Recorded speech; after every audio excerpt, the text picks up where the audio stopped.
Hello. അപ്പോൾ ദേ നമ്മുടെ അടിപൊളി സോയാ ചങ്ക്സ് കൊണ്ടുള്ള ബിരിയാണിയാണ് കേട്ടോ. അപ്പോൾ നല്ല ടേസ്റ്റി ആയിട്ടുള്ള ഒരു ബിരിയാണിയാണ്. അപ്പോൾ നമുക്ക് എങ്ങനെയാണ് ഉണ്ടാക്കിയെന്ന് നോക്കിയാലോ അല്ലേ.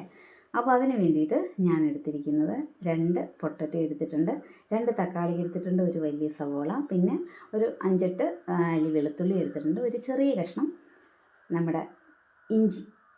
പിന്നെ അതുകൂടാതെ നമ്മൾ സോയാ ചങ്ക്സ് ആവശ്യമാണ്. സോയാ ചങ്ക്സ് നന്നായിട്ട് ഒരു 5 മിനിറ്റ് നന്നായിട്ട് തിളപ്പിച്ച് നന്നായിട്ട് അതിൻ്റെ വെള്ളമൊക്കെ നന്നായിട്ട് കളഞ്ഞ് ഞാൻ വെച്ചിട്ടുണ്ട്.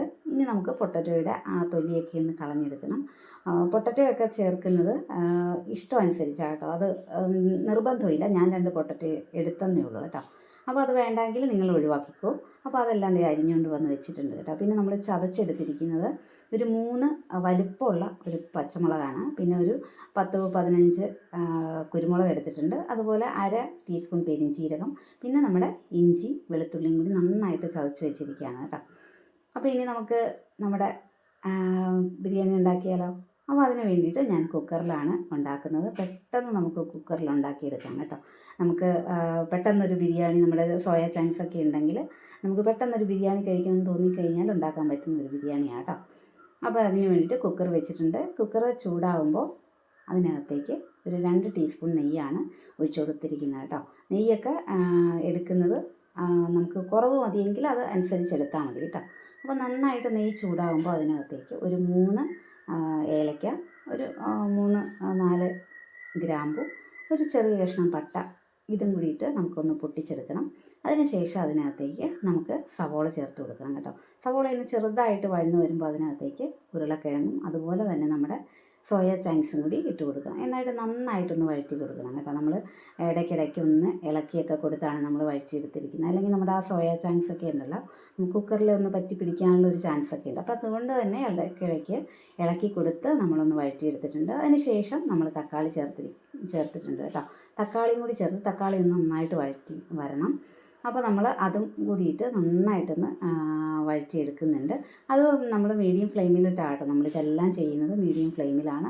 അപ്പോൾ നമ്മൾ തക്കാളി നന്നായിട്ട് വരണ സമയത്ത് വേണം ഇതിനകത്തേക്ക് നമുക്ക് നമ്മുടെ ചതച്ച് വെച്ചിരിക്കുന്ന നമ്മുടെ ആ കൂട്ടുണ്ടല്ലോ, ഇഞ്ചിയും വെളുത്തുള്ളിയൊക്കെ അതിൻ്റെ ആ കൂട്ട് നമുക്കിതിനകത്തേക്ക് ഈ സമയത്ത് ഇട്ട് കൊടുക്കാം. തക്കാളി ഒരു ഏകദേശം ഒന്ന് പകുതി വഴന്ന് കഴിയുമ്പോൾ കേട്ടോ.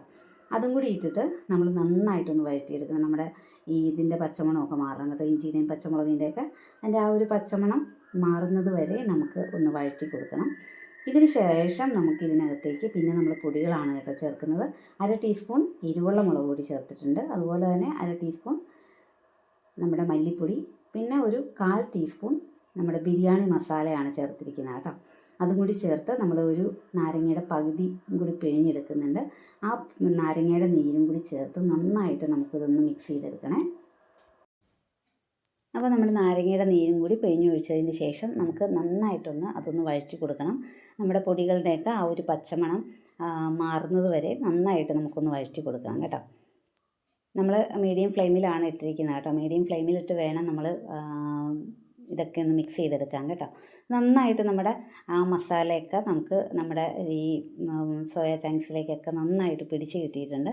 ഇനി ഇതിനകത്തേക്ക് നമ്മൾ അരി കഴുകിയിട്ട് കൊടുക്കുക. ഒരു 1/2 മണിക്കൂർ കുതിർത്ത ബസ്മതി റൈസാണ് ഞാൻ എടുത്തിരിക്കുന്നത്. അത് ഒന്ന് ഇതിനകത്തേക്ക് ഈ സമയത്ത് നമുക്കൊന്ന് ചേർത്ത് കൊടുക്കാം കേട്ടോ. ചേർത്ത് കൊടുത്തതിന് ശേഷം നമ്മളൊന്ന് മിക്സ് ചെയ്ത് കൊടുക്കണം. അതുകൂടാതെ നമ്മൾ ഒഴിക്കുന്ന വെള്ളം എന്ന് പറഞ്ഞാൽ നമ്മൾ ഒരു ഗ്ലാസ് അരിക്ക് ഒരു 1.5 ഗ്ലാസ് വെള്ളം എന്നുള്ള കണക്കിലാണ് നമ്മൾ വെള്ളം ഒഴിച്ചിരിക്കുന്നത് കേട്ടോ. അതും കൂടി ഇട്ടതിന് ശേഷം ഒരു 1/4 ടീസ്പൂൺ മഞ്ഞൾപ്പൊടി ഇതിനകത്തേക്ക് ചേർത്ത് കൊടുക്കുന്നുണ്ട് കേട്ടോ. മഞ്ഞൾപ്പൊടി അതുപോലെ തന്നെ നമുക്ക് ഉപ്പ് ഞാൻ ചേർത്തിട്ടില്ല ഇതുവരെ. അപ്പോൾ നമുക്ക് നമ്മുടെ ആവശ്യം അനുസരിച്ച് ഉപ്പും കൂടി ചേർത്ത് കുറച്ച് മല്ലിയിലയും കൂടി അരിഞ്ഞിട്ട് കൊടുത്ത് നന്നായിട്ട് നമുക്ക് ഒന്ന് മിക്സ് ചെയ്തെടുക്കണം കേട്ടോ. നന്നായിട്ട് മിക്സ് ചെയ്തതിന് ശേഷം നമ്മൾ അടച്ച് വെച്ച് നമുക്ക് വേവിച്ചെടുക്കുന്ന രീതി എന്ന് പറയുന്നത്, നമ്മൾ അടച്ച് വെച്ചതിന് ശേഷം നമ്മൾ പ്രഷർ വരുമ്പോൾ നമുക്ക് വെയിറ്റ് ഇട്ട് കൊടുക്കാം കേട്ടോ. പ്രഷർ വന്നു കഴിഞ്ഞ് നമ്മുടെ വെയിറ്റ് ഇട്ട് കൊടുത്തതിന് ശേഷം നമ്മുടെ ഫ്ലെയിം മീഡിയത്തിലാണ് ഇപ്പോഴും ഇരിക്കുന്നത്.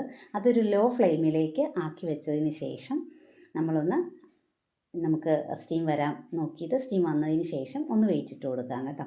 വെയിറ്റ് ഇട്ട് കൊടുത്തതിന് ശേഷം ഒരു 10 മിനിറ്റ്, ഞാൻ എൻ്റെ കുക്കറിൽ ഒരു 10 മിനിറ്റാണ് വേവിച്ചെടുക്കുന്നത്. പല കുക്കറിലും പല രീതിയാണ് കേട്ടിട്ടുണ്ട് കേട്ടോ ഞാൻ. അപ്പം നമ്മുടെ കുക്കറിൽ നമ്മൾ ഒരു 10 മിനിറ്റാണ് വെച്ചിരിക്കുന്നത്. അപ്പോൾ 10 മിനിറ്റ് വെച്ച് തുറന്ന് നോക്കുമ്പോൾ ഈ ഒരു പരുവത്തിൽ നമുക്ക് നമ്മുടെ ബിരിയാണി കിട്ടിയിട്ടുണ്ട് കേട്ടോ. നമ്മളിതൊന്ന് ചൂടാറിയിട്ട് ഇളക്കുകയാണെങ്കിൽ നമുക്കൊന്ന് കുഴഞ്ഞു പോകാതെ കിട്ടും. അത് ഇത്തിരി കുഴഞ്ഞാലും നമ്മളൊന്ന് തണുത്ത് വരുമ്പോൾ അത് കറക്റ്റ് ആ ഒരു അരിയൊക്കെ നമുക്ക് വിട്ട് വിട്ട് വരുന്ന പോലെയാണ് കേട്ടോ കിട്ടിയിരിക്കുന്നത്. അപ്പോൾ നമ്മുടെ ബിരിയാണി, നമ്മുടെ സോയ ചാങ്ക്സ് വെച്ചുള്ള ബിരിയാണി ഇത് റെഡി ആയിട്ടുണ്ട്. അപ്പോൾ എല്ലാവരും ഒന്ന് ട്രൈ ചെയ്ത് നോക്കണം കേട്ടോ. നമുക്ക് പെട്ടെന്ന് നമുക്ക് ഉണ്ടാക്കിയെടുക്കാം. കുറച്ച് സോയ ചാങ്ക്സ് ഒക്കെ ഉണ്ടെങ്കിൽ നമുക്ക് പെട്ടെന്ന് ഒന്ന് ഒരു ബിരിയാണിയുടെ ആ ഒരു ഇതിൽ നമുക്ക് കഴിച്ച് നല്ല ടേസ്റ്റി ആയിട്ടുള്ള ബിരിയാണിയാണ്. സോയ ചാങ്ക്സ് ആണെന്ന് വെച്ച് ടേസ്റ്റ് ഒന്നും കുറവില്ല കേട്ടോ. അപ്പോൾ എല്ലാവരും ഒന്ന് ട്രൈ ചെയ്ത് നോക്കണം. അപ്പോൾ നമ്മുടെ വീഡിയോ ഇഷ്ടപ്പെടുകയാണെങ്കിൽ ഒന്ന് ലൈക്ക് ചെയ്യാനും അതുപോലെ ചാനലൊന്ന് സബ്സ്ക്രൈബ് ചെയ്തിട്ടില്ല എങ്കിൽ ഒന്ന് സബ്സ്ക്രൈബ് ചെയ്യാനും ഒരു കമൻസൊക്കെ നിങ്ങളുടെ ഞാൻ പ്രതീക്ഷിക്കുന്നുണ്ട്. അപ്പോൾ എല്ലാവർക്കും ഇഷ്ടപ്പെട്ടിട്ടുണ്ടാവുമെന്ന് ഞാൻ വിചാരിക്കുകയാണ്. എല്ലാവരുടെയും സപ്പോർട്ട് ഞാൻ പ്രതീക്ഷിക്കുന്നു. അപ്പോൾ ഇനി അടുത്ത വീഡിയോയുമായി കാണാം. അതുവരേക്കും എല്ലാവർക്കും ടാറ്റാ.